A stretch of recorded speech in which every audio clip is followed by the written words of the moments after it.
It is good to be here. My name's Dave.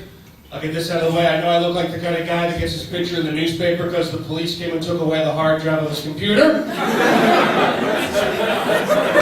I fall into that. I always thought so category. That's me. I hope you guys had a nice Christmas holiday season. Mine wasn't so great. My parents actually were away for all of Christmas, and they were in Mexico. And I would tell this to people, and they would say the most obnoxious and ignorant things to me. They would say, like, aren't you worried about your parents getting murdered in Mexico? Aren't you worried with all those Canadians getting murdered in Mexico? Aren't you worried? And my first reaction was, well, no, I'm not worried. Actually, my first reaction was, well, if that happens, I get a condo. My second reaction was, no, I'm not worried. I'm not worried about them getting murdered in Mexico. I think that's a pretty ignorant thing to think. Especially when you consider that more Canadians die every year in Canada than any other country in the entire world. So really, if you want to live, get the fuck out of here. We are always more important when we die somewhere else. But actually that gave me a couple ideas. So next year I'm going to get them tickets to the running of the machetes in Burma. So I think that's... But my Christmas holidays wasn't terrible.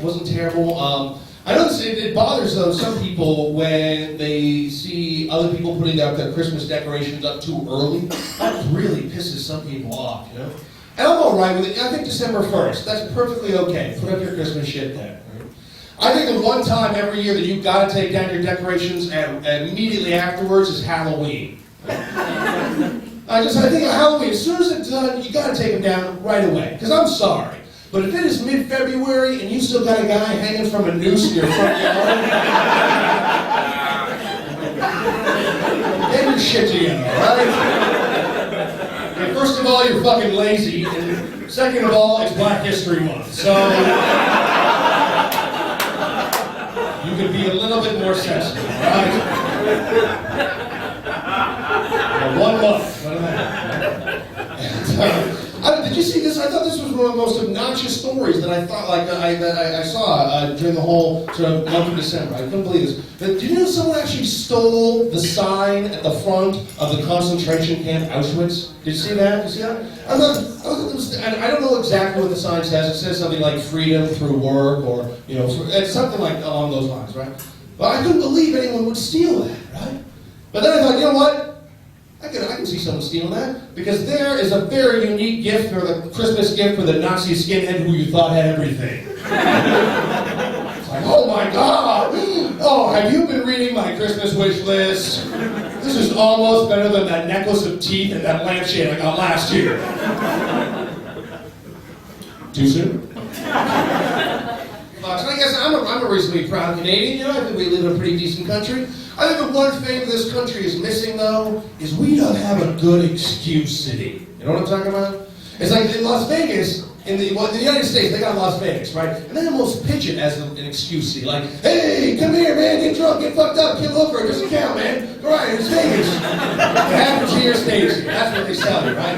But Canada doesn't have that, right? Well, other than Montreal. Maybe Montreal, you can get away with that, right? But for the most part, we don't have that, Because there's never going to be a situation where you get to say, but honey, I had to sleep with those 2 waitresses. I was in Winnipeg.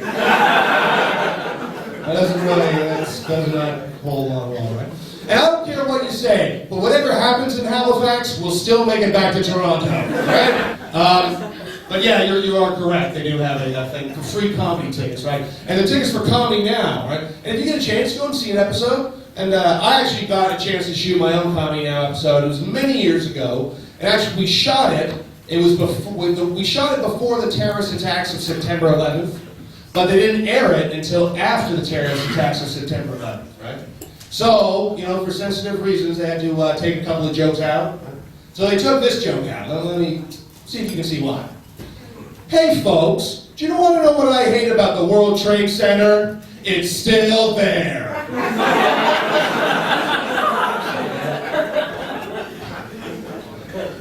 There's always warning signs, though, in every relationship. Like my girlfriend and I once, we were at home, we were watching TV, and she turns to me and she asks one of the creepiest questions I've ever heard. She says this, she says, hey, what would you like to have written on your tombstone?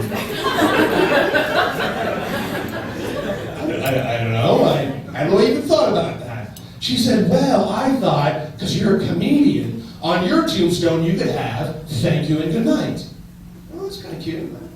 Then she says to me, well, what would you like to have written on my tombstone? I was like, I don't know, how about 2010?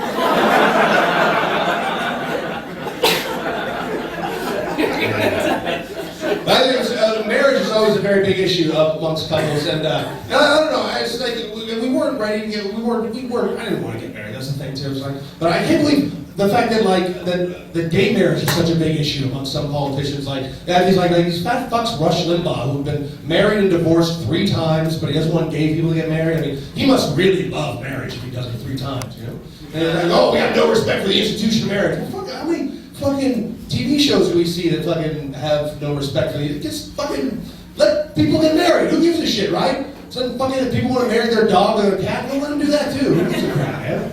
I don't know about you. I totally support gay marriage. I totally do, and here's why. With gay marriage, that will lead to gay domestic violence, and with gay domestic violence, that's going to lead to hilarious episodes of Cops. I'm just saying that the show's been up for like 15 fucking years, and I'm getting a little bit tired of seeing 2 cops separate like a straight couple fighting over who loves the other one more by beating the shit out of each other and doing crystal meth, right? Like, how long are we going to exploit the heterosexual relationship? I mean, like, I want to see 2 cops separate a gay couple fighting over a Judy Garland collection or a handbag, right? They're miserable, I'm entertained, everybody wins, right? Wrong. Having kids wasn't a big issue for us, though. And I know that I'm not ready to have kids, though, solely for the fact that I still go to movies like X-Men and Spider-Man, and I still leave movies like that going, why can't I be Wolverine? Like, why can't I get bit by a radioactive spider? When's it going to be my day, huh? Like, I somehow think that was like a job opportunity that I somehow got fucked over on. I somehow got a raw deal because I don't have claws, right?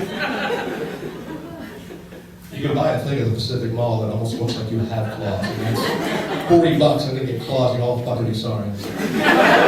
Who's got claws now? I saw this, I think being a parent must be one of the toughest gigs out there, though, right? I don't know if gig is the right word. I think that must be a really tough job, right? Because even if I don't have kids, how you raise your kids will eventually affect me in some way, right? Like if whoever your fucking kid who's flipping cheeseburgers is an asshole to me, then you didn't do something right.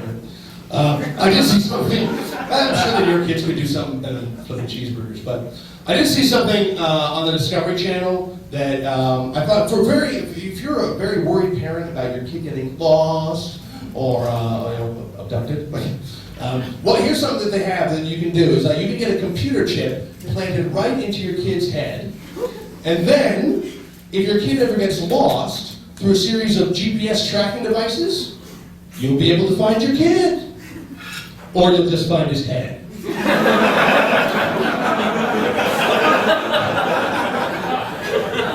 Smiling more. No, the thing, I don't want to tell you where to put a computer chip in your kid, but when you put one here and put one here, and if they get separated, maybe call off the search a little bit. I just think that's a little fucking selfish for you to get all those cops out looking for something that's just going to end up on your mantelpiece. Right? Hey, I'm all for a good fucking memorial, but really, come on, there's other shit going on out there, right? I do think that we do need more Canadian memorials for some of our great Canadian heroes, right?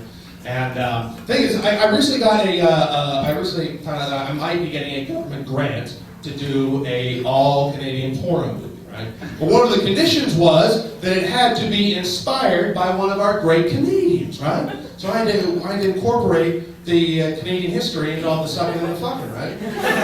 So, this is what I'm going to do. The name of my new film is going to be called Terry Fucks. It's going to be a marathon of hump. He's just going to fuck his way across the country or however far he made in the first place. I don't know.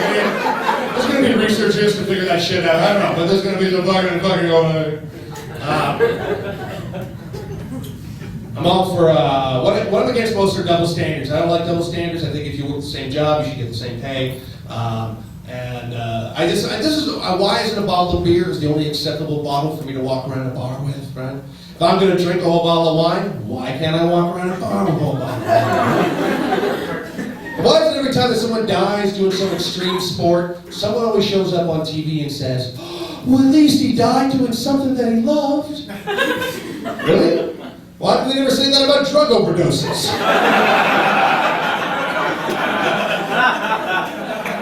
I don't know about you, officer, but when I left, he was loving it. He put a knife to my throat, that's how much he got him over. That's a good sign of love, too. I don't know what the last thought that someone has just before they're about to die is, but I think my last thought would be, oh my God, I hope I erase my internet history.